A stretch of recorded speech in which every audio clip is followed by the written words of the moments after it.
welcome to a FIFA 14 Ultimate Team News video. So last Wednesday and Thursday I was in the UK to try out FIFA 14 again, and also got to learn a lot of stuff about FIFA 14 Ultimate Team, and also got to interview the producer behind Ultimate Team, Marcel Kuhn, and he could explain a lot of cool stuff about Ultimate Team. So I'll try and explain it to you guys, and kind of show you throughout screenshots and also throughout kind of a visualization of FIFA 13 how it will kind of be in FIFA 14. So I made a little bit of a menu here because a lot of FIFA 14 news are out today, so maybe you heard some of the stuff before, so you can just click on each topic and there will be an annotation skipping to that point in the video where I talk about the specific topic. So the first thing I'll get into is the new HUD and the new graphics of FIFA 14 Ultimate Team. Then I'll get into the thing called Ultimate Personality, or Chemistry Styles it's also called, which is really interesting. Then we got the new chemistry system. There is some things that are gone from the chemistry in the game, and new things applied to the chemistry in the game, which are quite interesting. Then we got new game modes, single matches are back, and there are some changes to divisions. There's new customization options. You can change some things in your squad. It's not a game changer, but still a quite nice thing. And finally, new searching filters when you search on the auction house, which I think is really user friendly and a really great improvement to Ultimate Team. So that is kind of the stuff I'll get into, and I only got a limited amount of screenshots. So as I said, I'll have some visualization throughout the video, and I'll probably go through some of the same screenshots a few times, because first off here, I just show off the HUD and the screenshots I got, and further into the video I'll go in depth with them. So here we got the new player cards of the game, quite similar to FIFA 13, but you got a thing called a sniper, and that is the chemistry style Messi got, and I'll get a whole lot more into that in a moment. This is the new packs, how they look in the game, and I think they look way cooler than the FIFA 13 packs. They just like this. It just looks really awesome in my opinion. This is how the new squad screen looks. So you have like a stadium in the background now, a little bit different to the stuff you had in FIFA 13. And then you have the players here. You can see the chemistry styles underneath each player, and then you can see the boost that the chemistry styles also give your players, which I'll get into in a moment. And you no longer have the formations on your players, as you can see here, which I'll also get into in a moment. So yeah, let's first get into the Ultimate Personality, or the chemistry styles as they're called. And there is multiple styles in the game, and they will all affect different attributes on your players, and there'll be around 20 different styles. They're not all finalized yet, but there will be around 20 according to Marcel Kuhn. And some of the known styles we're told about is the powerhouse, the engine, the sniper, the shadow, and the finisher. And then there's a whole lot more styles here on the screen, which only are abbreviations, so I don't know the exact name of them yet, but I'll kind of try and go through all of them here and show you which stats they kind of improve. So the first one we got here is Closer, which is a finisher, and as you can see here, it gives a large boost to shooting and heading, which is a quite nice chemistry style to use on your strikers, I could imagine.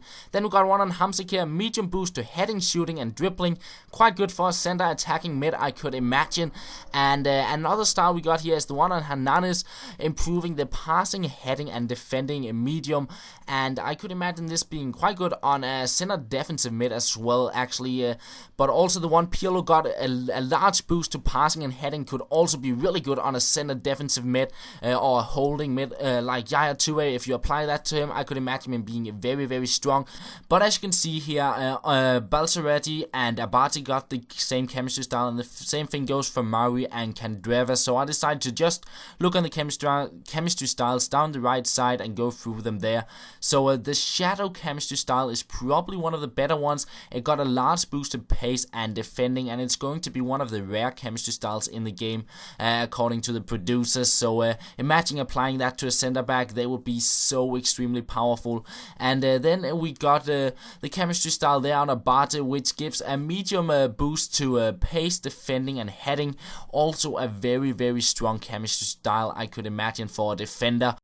Now, Basaglia, he got a large boost to defending and dribbling. Chiellini, a large boost to heading and defending. And then we have Buffon with a medium boost to kicking, speed, and reflexes. So as you probably can see, there's a lot of different boosts you can apply, and we actually got even more because we got another screenshot of a squad here, and as you can see, Joe Hart got a chemistry style which wasn't in the other squad, and then you got Ashley Cole and Micah Richards with the engine chemistry style, and finally Hazard, Ben Arfa, and Lampard with the powerhouse chemistry style. So let's look at what they kind of do to a player. So the one Joe Hart got here, my guess it's called the wall, but I'm not sure. It could be something different, but it gives a medium boost to kicking, handling, and diving. The engine, it gives a medium boost to passing, pace, and dribbling. A quite nice thing to apply to most players, I could imagine. Then we got the powerhouse, a large boost to passing and defending. Again, a good thing to apply to a holding mid or center defensive mid, I could imagine. So that is kind of all the chemistry styles where I know the boosts of, but we got one more called BAS or BAS. Not quite sure what it is, and I do not know the boosts it will give to a players, but that is another chemistry style in the game.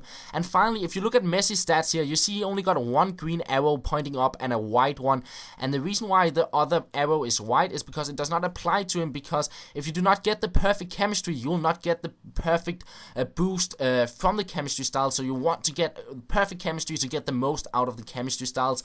And here on the screen I just quickly showed what each chemistry style would like boost on your players, and you can go back and pause it if you want to read through all of it. But basically what the chemistry style means is that there's a lot more depth when you build squads. You can kind of build your own unique squad and playing style, and most squads will never be the same because you'll probably go with different chemistry styles depending on how you play. But I could still see the chemistry style improving your pace being very, very expensive. But let's get into the new chemistry system in the game, because as I said, the formations are gone from the game. They no longer apply to the chemistry of your players, and the morale is also gone. But they applied a new thing called loyalty, which basically means if you pick a player up in a pack, he'll be loyal to your club and he'll get a +1 chemistry. But if you buy a player on the auction market, he will not be loyal, and you'll have to play approximately 10 games in order to make him loyal and get that +1 chemistry. And another thing is, managers do now no longer have a formation. They now have a league, and it should be possible to change this league, so you kind of get a boost for the players in the same league as your manager, and also nationality. So that is how you will kind of improve the chemistry throughout the managers instead of the formation which you had last year. So that is just something new, and what it means to the game, it's just way easier to get started now. You don't have to change the formations. Imagine you have some strikers in a 4-4-2 and you want to play 4-1-2-1-2. You don't have to change the formation. You can just place them right into a 4-1-2-1-2 formation. You still have to change positions though. So if you play a 4-3-3, you have to change your right wing into a right mid if you go to a 4-4-2 or something like that. But still, it's not too bad. And also, you'll have to play several games with the players you buy in order to get the perfect chemistry, which I think is quite nice. You'll have to play a few more games and learn the players to know before you'll get that perfect chemistry with them. So that is kind of the new stuff to chemistry, and I think it's quite interesting, especially not having to change formations anymore.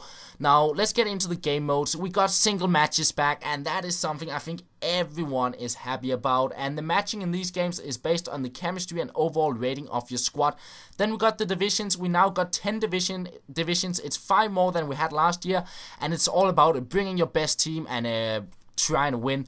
So what does it mean that we have single matches back into the game? Well, you can now play casual games, and you can go with like a bronze, silver, gold hybrid side, and you will not get matched up against the best team, but you'll get matched up against with a similar rating and chemistry, which is really, really nice in my opinion.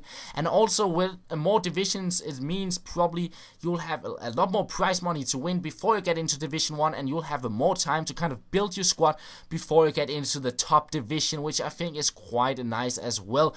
And the points you need to advance in the divisions will be quite similar to what it is on head-to-head at the moment. Now, the next thing I'll get into is the customization. So as you can see here, Messi, he is the captain of the squad, because now you can choose who will be the captain of your squad, and you can choose a whole lot more player roles, just like you can do when you go into a game. So you can choose who will be your penalty taker, your free kick taker, your corner taker, and all that kind of stuff. And you can also change the kit number, so no longer your keeper will have number 2 on your back, or you'll have a Ronaldo with number 3. you can decide which numbers all your players have. And as I said, it's not a big game changer, but it's a nice thing to have. Now, finally, you will get into the new searching filters. You can search on player names now, which is really nice. You can search for players from your squad, and you can also compare players to the market. And there might be a specific search option filter for consumable items, but Marcel Kuhn couldn't tell me more about that at this point in time. But still, you can search by name, which is really nice. Let's say you type Ronaldo and you go on to Dino. You will find a Ronaldinho and you'll find all the versions he got, and you can select the one you want and you can find that one on the market, and that is just really nice. For example, if you want to search for Thiago Silva in FIFA 13, you'll just find a bunch of Alexes on the market because they are being sold for the same price to try and trick people. So that's a nice thing. Another thing is, if you go into a squad, let's say you want to replace your center back, you want to find a new player for your squad, there'll be a new option where you straight from the squad can kind of search the market and find a new player. And let's say I find some sort of a center back, and I'll have the option to see how he will affect my squad. So I can see him in my active squad to sort of see how he will affect my chemistry and my rating, which I think is really nice. It just makes it somewhat nicer to kind of find improvements or substitutes that you want into a squad. So that, I think, is a really, really nice thing. And the final thing is you can compare players with the market. Let's say you go out and buy a pack, and you get some player you don't know what is worth. Like, let's say you get Lee Trundle, he looks really, really bad, and if you don't know he have 5-star skills, you would probably discard him. But with this thing, basically every player you get in the pack, you can now have the option to basically compare the player to the other players on the market. So basically you'll have the option to compare him, and you'll see what does this player go for on the market? What can I sell him for? And I think that is a quite nice thing. You don't have to waste time and send him to the trade pile and then check his price and then list him up, or maybe quick sell him by mistake because you don't know how much he's worth. Now you can compare him straight away and then list him up, and I think that is a really, really nice option they applied as well. And that is kind of all the news for FIFA 14 Ultimate Team. I'm really excited about the new chemistry styles and this and the single matches. They are the big news for me, and the searching filters and customization is kind of nice as well, I think, but single matches and the chemistry styles looks to be really, really interesting. And let me know what you think about all of these news. I would really like to know what you think about it, because I'm really like hyped for the Ultimate Team at the moment, and I'm looking forward to it. And that is pretty much all for the video, guys. If there's any more news about FIFA 14 Ultimate Team, there will be some annotations on the screen here, and I'll try and add them if there's anything out. And I could imagine a lot of other YouTubers having some stuff out, and EA as well. But yeah, it is pretty much all for the video, guys. I hope you did enjoyed it and learned some new stuff, and stay tuned for more FIFA 14 news. And that's all. Thank you for watching, and I will talk to you later.